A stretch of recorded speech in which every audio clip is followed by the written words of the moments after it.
cutting-edge science finally decodes the mysterious land of the pharaohs. With modern technology, we are gaining an insight into the way the ancient Egyptians lived and the manner in which they died. This time, crime and punishment in ancient Egypt. Can cutting-edge scans prove Ramesses III was murdered? This is an attempt to change the arc of Egyptian history. Could new technology finally solve the mystery of the most famous statue of Queen Nefertiti? Is it genuine or is it a fake? And can the FBI recover the first ever ancient DNA from an Egyptian mummy? It was the FBI that had the scientific tools to analyze this head. Ancient clues unearthed, long-lost evidence re-examined, precious artifacts brought into the light of the 21st century. These are Egypt's unexplained files.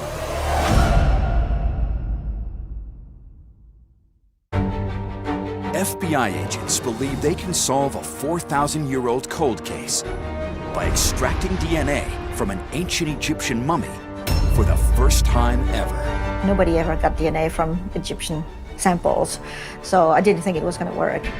It could reveal what has eluded researchers for 100 years: the person's identity. People naturally want to know whose it was. We have a mystery. The Boston Museum of Fine Art, 2005. Curators re-examine a strange artifact kept in their vaults. A mummified head, missing its body. They've never known its identity, despite decades of research. They believe now is the time to find an answer. And we thought that with advances in technology, we might be able to get more information about the mummy's head. So we took the head to the Massachusetts General Hospital, and we did very advanced and detailed CT scans. From the 2005 CT scan, scientists create a 3D model of the skull. It may determine whether the person was a male or female. But when they examine the model, crucial evidence is missing. We have 3D models that were printed out. If you look at the jaw areas, you can see what has been removed. These are precisely the bones that would be the most telling in determining whether the skull was male or female. It is a setback for the scientists. They now re-examine the discovery of the tomb, searching for missed evidence. The head was found in 1915 while the museum was excavating tombs in the cemetery of Deir el-Bersha, which is about 175 miles south of Cairo. The burial place has been ransacked by looters. They broke in through the head ends of the coffin and yanked the mummy out. It was in great disarray. Strangely, the looters left one of the heads of the inhabitants severed from its body on top of the coffin. Identifying the head from the contents found in the tomb was impossible. Since none of them were in the coffins, we didn't know who they were. So archaeologists examined the coffins themselves, hoping for a clue to whom they belong. They discovered inscriptions that suggest two possibilities. The coffins are copiously inscribed with inscriptions that contain their name and titles. The governor, Jehudi Nacht, and of his wife, whose name was also Jehudi Nacht.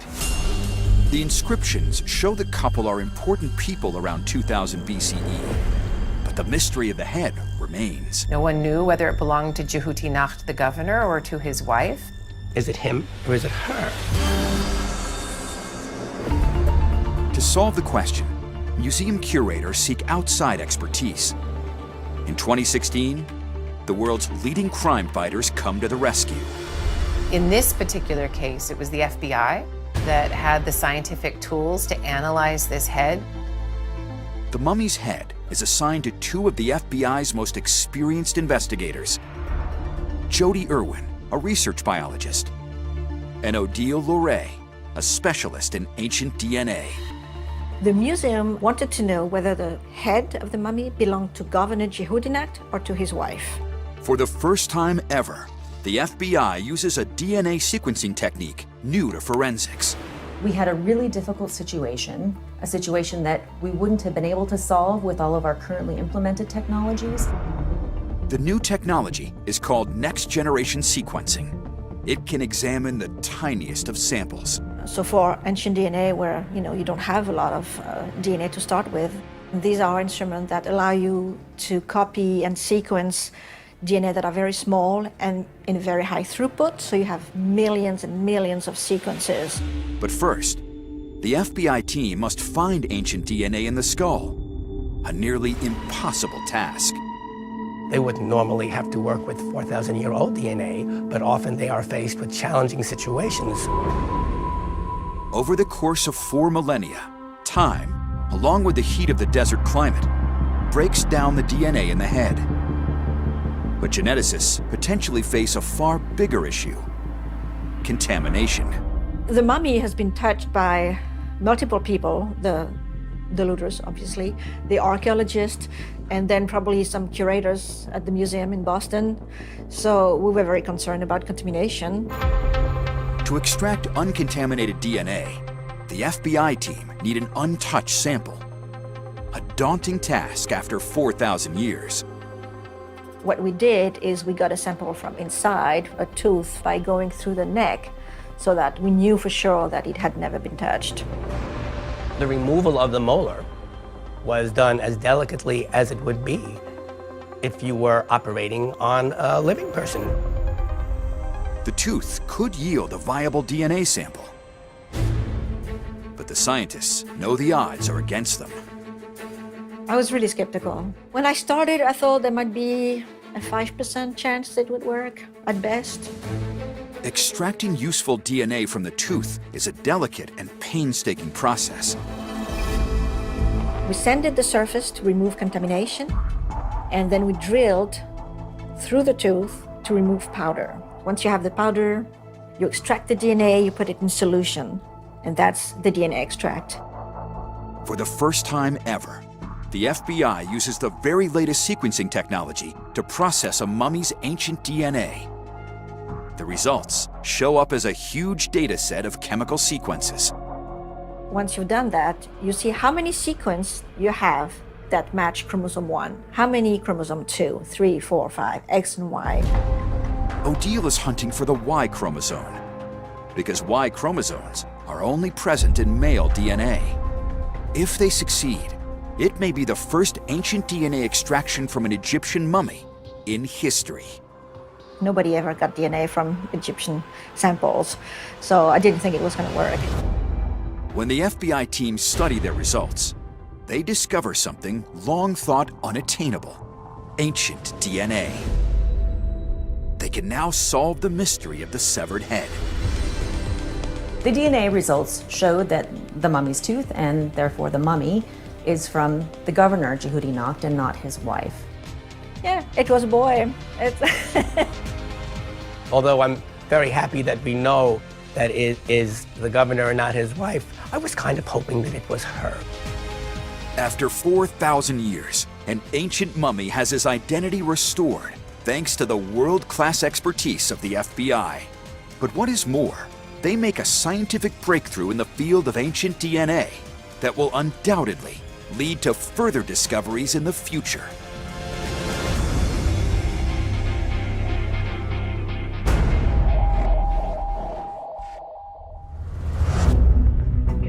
The mysterious Nefertiti. Her iconic bust is a priceless treasure. The bust of Nefertiti has long been the crowning glory of Egyptian antiquities. It's a superb work of art. But some experts believe this beautiful face could be a forgery. You would never in the ancient world find an ancient statue where they'd finished off the hard parts with plaster. This has got to be one of the most controversial works of art in human history. Now, state-of-the-art scanners are finally peering beneath the statue's veneer to answer one of Egypt's greatest questions. Is it genuine or is it a fake?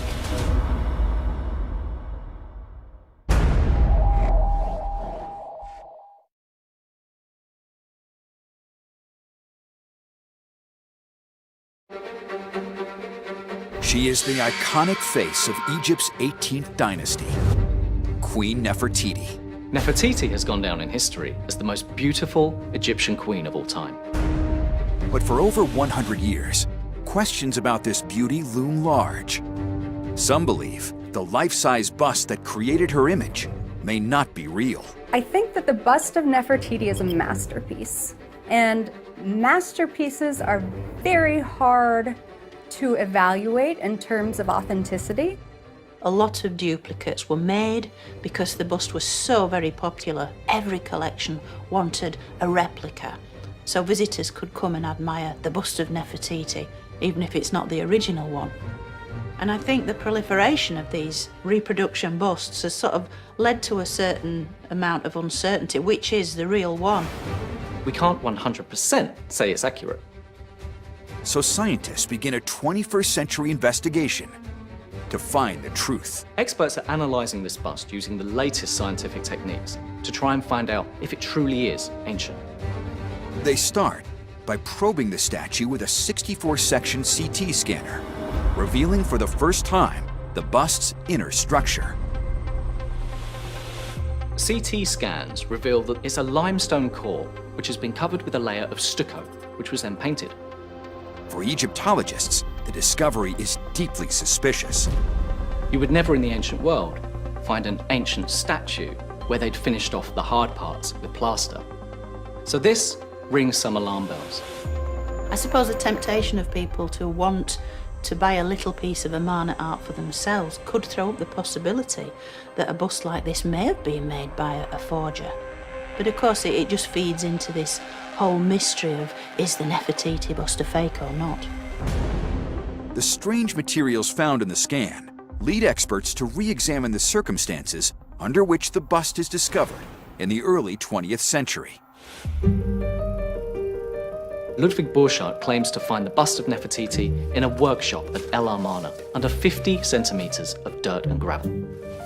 It all seems too perfect. Investigators now look at Borchardt's diary to find anything out of the ordinary. Then, something suspicious. The exact circumstances surrounding the discovery of the bust have been called into question because it coincided apparently with the visit of a prince to the excavations, and it's been suggested maybe that Borchardt wanted to impress his royal visitor with this amazing new find. In the early 20th century, there is huge desire to impress Europe's still powerful royal families. A find showing the beautiful Nefertiti would take their breath away. The prince marvels at the discoveries, but one of the workmen disappears for a few moments. The workman comes back holding this bust of Nefertiti. The royals are wowed by its beauty. In some people's minds, it's a question of, was this thing planted to make the archaeology seem even more exciting? The visit raised initial suspicions about the bust's authenticity, but in the decades that followed, experts have also studied the characteristics of the statue. One detail raised questions. The fact that the bust only has one eye does raise some red flags. Modern forgery experts argue that it would be easy to source one ancient eye in the construction of a piece like this, but finding a pair would be almost impossible. But not all experts agree with the theory that Nefertiti's one eye proves it's fake. This is to fundamentally misunderstand how the ancient Egyptians produced portraits with inlaid eyes, and so frequently these eyes fall out over time. So whether the eye is there or not is absolutely no reason to question the authenticity of this superb work of art. As researchers consider further the idea that the statue is a forgery, they start to notice other irregular elements in the bust. There is selective damage on the bust, the missing head of the Uræus snake, damage to the ear and so forth. We're told that the bust was found on its face under the ground in the workshop, and yet there's no damage to the nose or the chin, which is what you'd expect if it had fallen off of a shelf and lost the cobra. The damage on the ears seems to be quite selective, as if it had been dropped on its right and then left side. but the face is largely immaculate. It's almost as if someone wants that most important feature to be preserved. The face of Nefertiti is so perfect, when brought to Germany, it is revered by their powerful new dictator. Hitler greatly admired the bust of Nefertiti. To him, it represented the ideal Aryan woman. Adolf Hitler apparently takes the bust of Nefertiti into his personal collection. After the war, the bust ends up in Berlin's Neues Museum, its most prized treasure. In 2009, the museum curators continue their exhaustive examinations of the statue, determined to solve the mystery. The museum decides they want to put this argument to rest. They want to determine, is this bust actually made of ancient materials? For this, scientists carry out a chemical analysis of the materials using cutting-edge XRF testing. XRF stands for X-ray fluorescence. Essentially, you aim lasers at the bust of Nefertiti, and then the elements that leave from the laser are monitored, and you can find out if there are any, say, modern pigments. The results will show whether the pigments are made from 3,000-year-old components or cheap 20th century counterfeits. When the data comes in, the scientists are amazed. The pigments used, the paints used, exactly conform to the kind of pigments that 18th dynasty artists were using in Egypt at that time. They are, in fact, ancient pigments. The results lead some to make a final conclusion on Nefertiti's bust. I think it's absolutely clear that this bust is genuine. Others are not yet convinced. The fact is there's strong evidence on both sides that indicate that it could be authentic and it could be a forgery. If it's a fake, then the forger must be a genius, being able to replicate exactly the known recipes for ancient Egyptian pigments. The final answer to this ancient mystery may lie in the analysis of other materials used in creating the bust.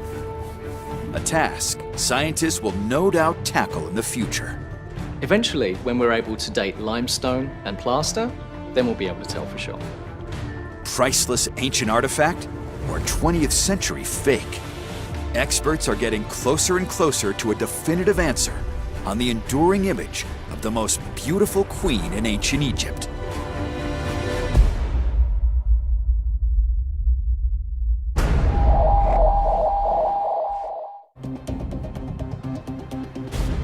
A pharaoh whose death is one of Egypt's strangest mysteries. The ultimate fate of Pharaoh Ramses III has long puzzled Egyptologists. Up to now, we don't know how Ramses III died. Now, scientists using the latest high-resolution scanners believe they can prove he's murdered. 21st century technology may finally enable us to solve this cold case.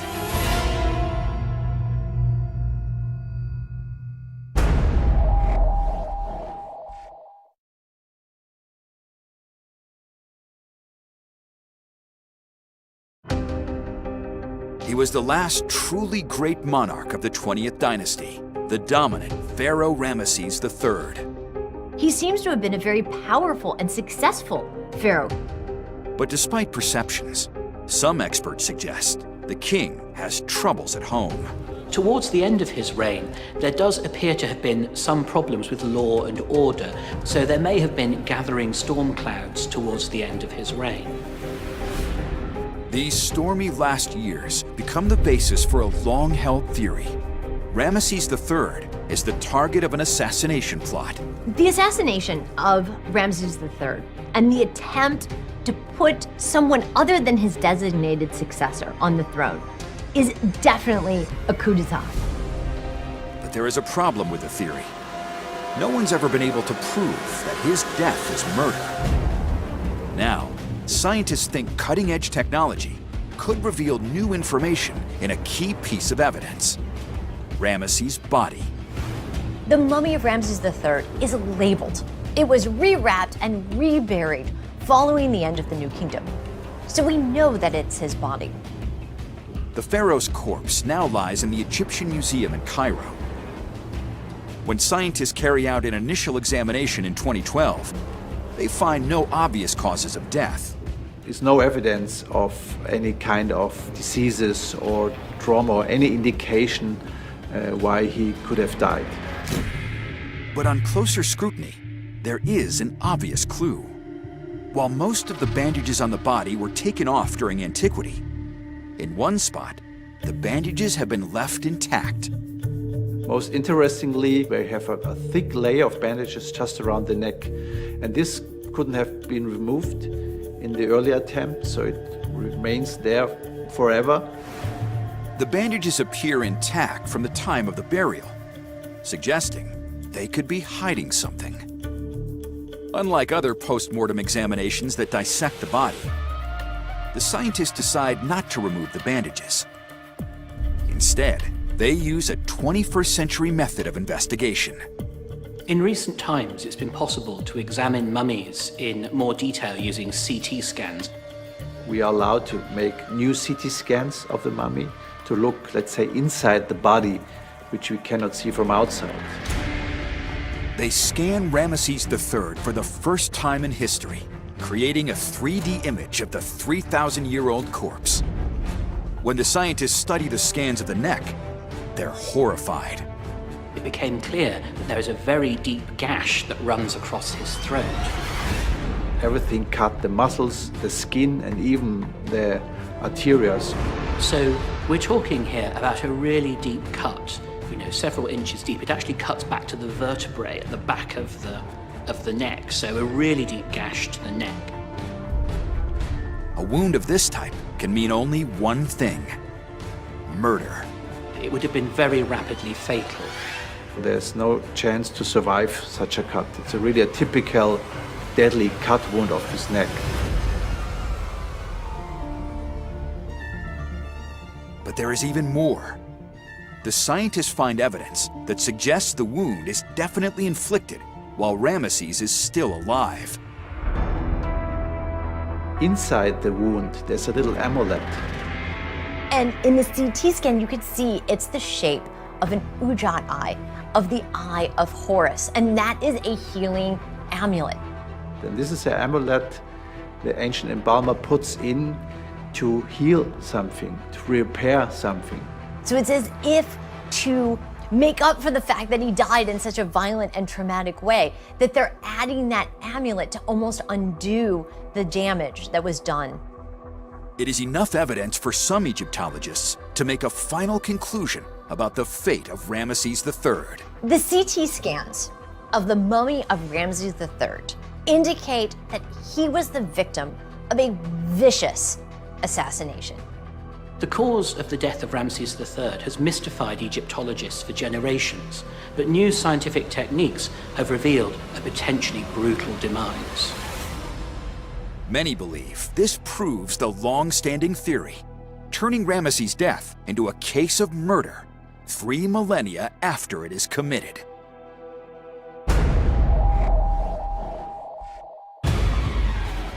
Cutting-edge science exposes the possible murder of Pharaoh Ramesses III. Up until the CT scan and the investigation of the mummy of Ramses III, we had no confirmation that the assassination attempt actually succeeded. With an assassination case now open, experts think they may be able to pinpoint who helped carry out the grisly killing using the newest DNA analysis. There were many guesses about who he might be, but we had to wait until DNA evidence was available and testing was available. The hunt is now on to solve the 3,000-year-old murder case.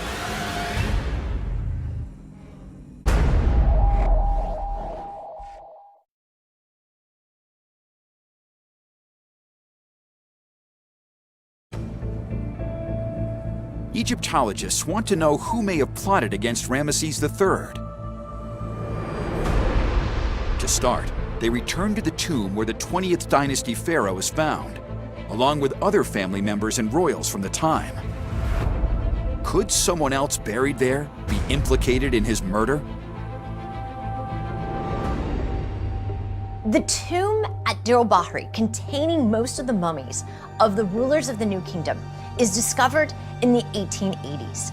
And one of the mummies is very unusual. The so-called screaming mummy. And this mummy is unique because it has his mouth wide open. It looks like it's really screaming. The physical evidence of the screaming mummy indicates that he died a violent death. For decades, the screaming mummy is an enigma. But in 2012, scientists perform an autopsy on the horrifying corpse. It reveals something even more sinister. It is not in a nice sarcophagus with its name written on it, and the mummy has not been mummified. It is simply a naturally dried out corpse. We have every indication that he was intentionally not embalmed properly. His internal organs were left in his body. He was buried in ritually impure goat skin.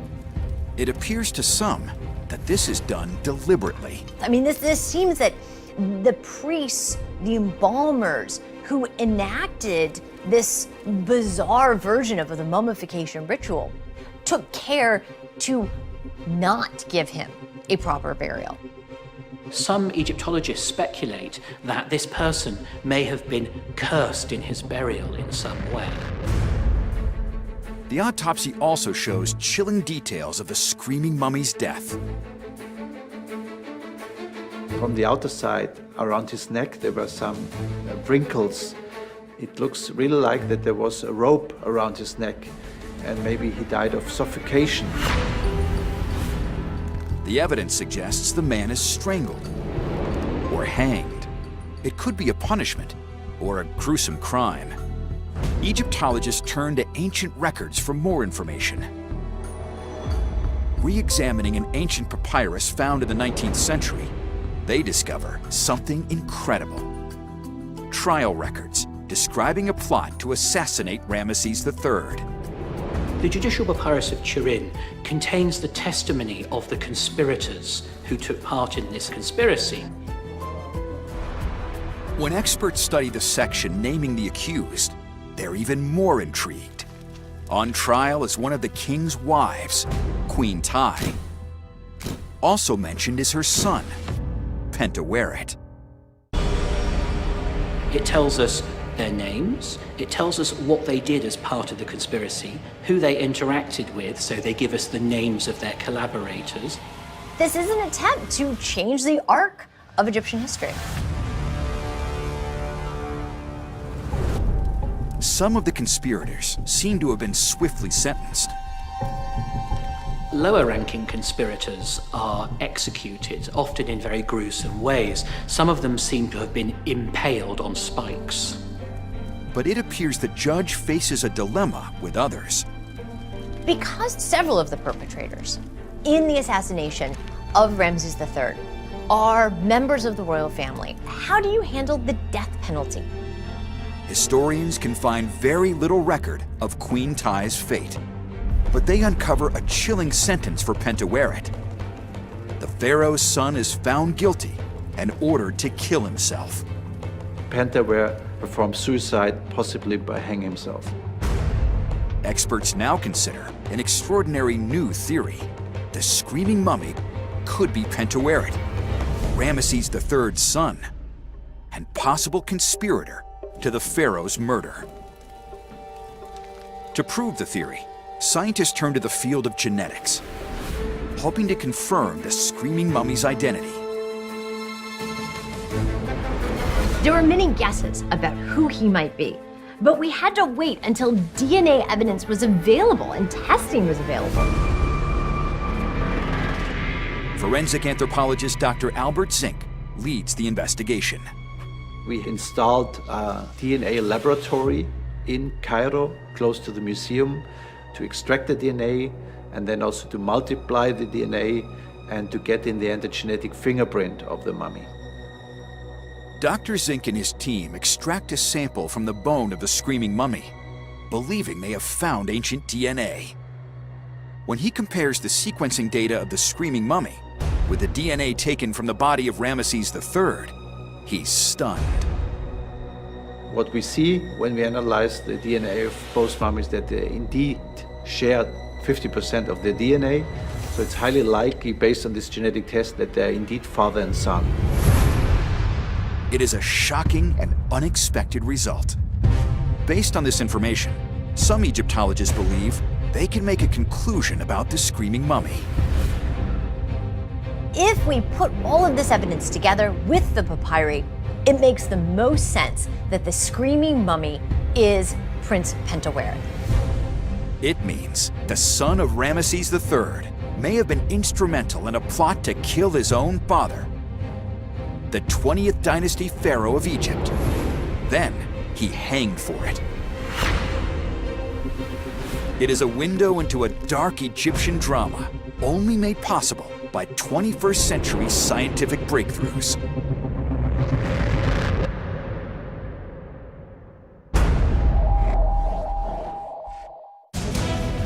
Archaeologists in northern Egypt make a horrific discovery. They come across 4 pits filled with the remains of 16 severed hands.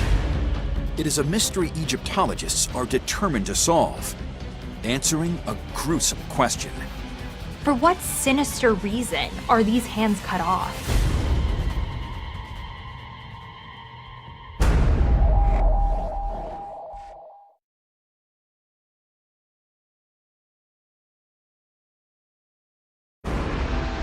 (2012). Avaris, about 65 miles northeast of Cairo.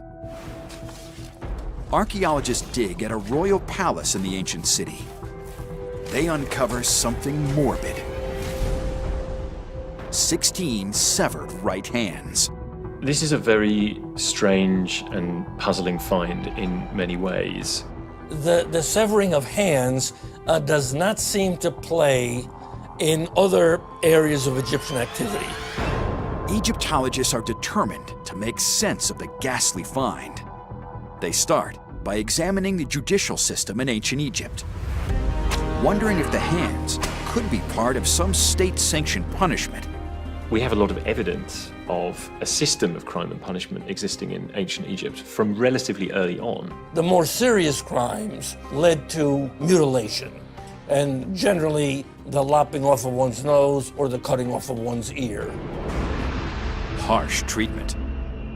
But as experts investigate this justice system further, they also discover how the ancients enforced this brutal rule of law. There was an entire class of people called the Magi who acted as a kind of police force for the Egyptian state to enforce laws and to catch people who were breaking them. Ancient depictions reveal a system of crime and punishment where suspects are tried and sentenced. People were involved in the law courts, in dealing with the laws, and in meting out punishments to people who broke them.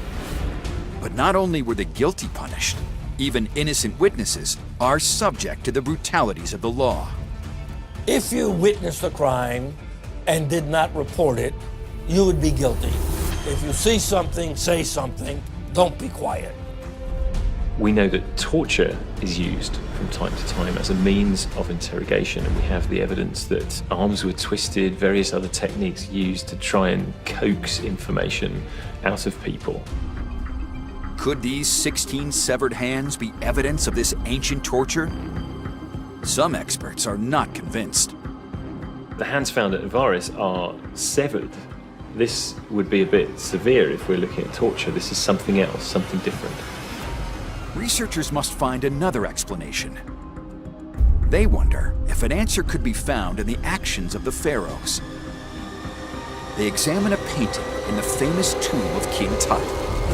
A savage detail catches their eye.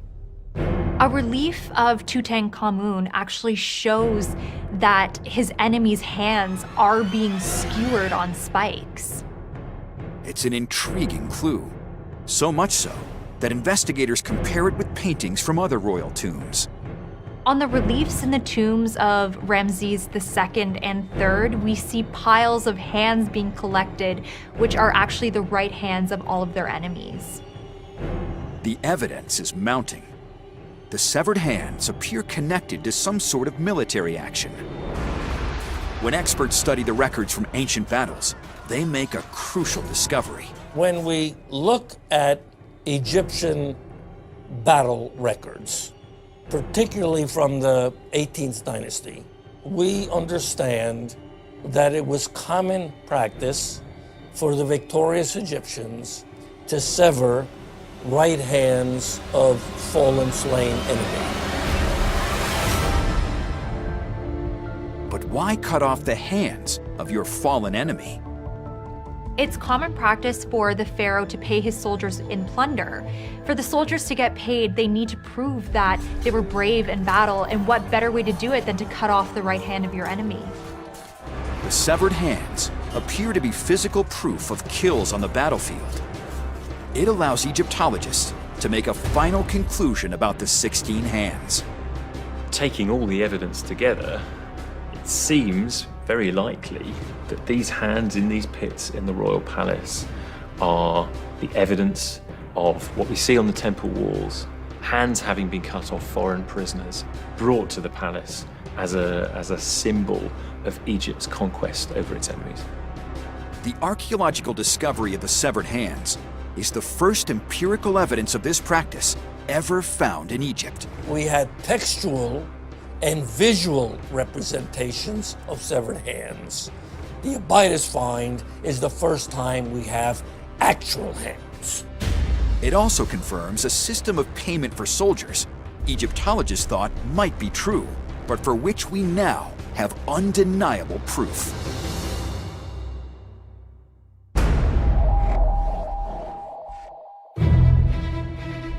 An ancient papyri reveals one of the most infamous criminals in all of Egypt. He seems to have been an all-around bad guy. He had a rap sheet, we should say.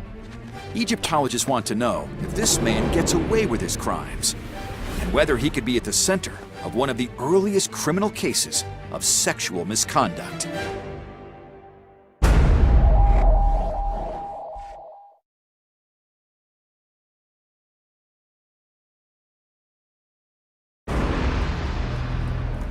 In the early 19th century, British collector Henry Salt arrived in Egypt on a mission to secure antiquities. Among his purchases, an ancient papyri, thereafter called the Salt Papyri. When they dated it, they found that it was more than 4,000 years old. The scroll was originally discovered, perfectly preserved, at the site of Deir el-Medina, an ancient workers' village. It's absolutely amazing we have this documentation at all. It's extraordinary. And the reason we do is because Deir el-Medina is a village in the middle of the desert. And the desert preserves, the desert sands, it takes away all of the water, dries everything out to a perfect preservation. When researchers translate the ancient text, they make an astonishing discovery. It tells the story of a shadowy character. It's the full account of a worker who had been working at Deir el-Medina. His name was Paneb. We know that Paneb's operating around the time of Ramesses VI, and this is in the 20th dynasty. As they study the scroll further, experts find that Paneb is accused of countless misdemeanors. He's accused of stealing crafted objects that people have made. Paneb was just an all-around bad guy. The list of accusations become more and more serious. It seems Paneb is a prime suspect in a string of robberies.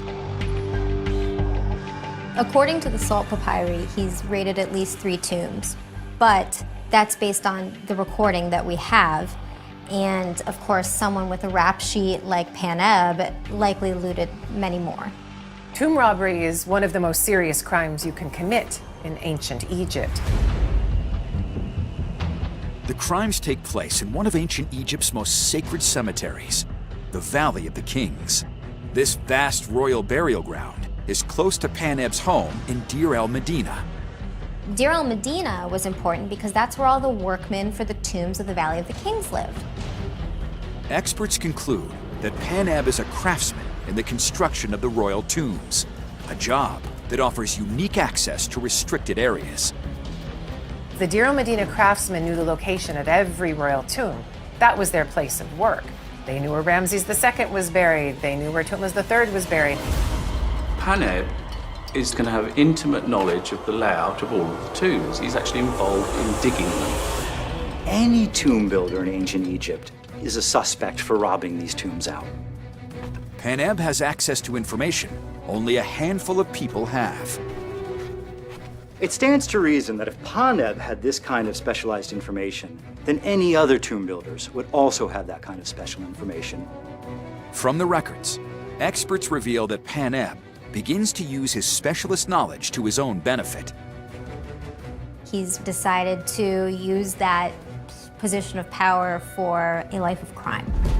Now, Paneb uses his intricate knowledge of the Valley of the Kings to his advantage.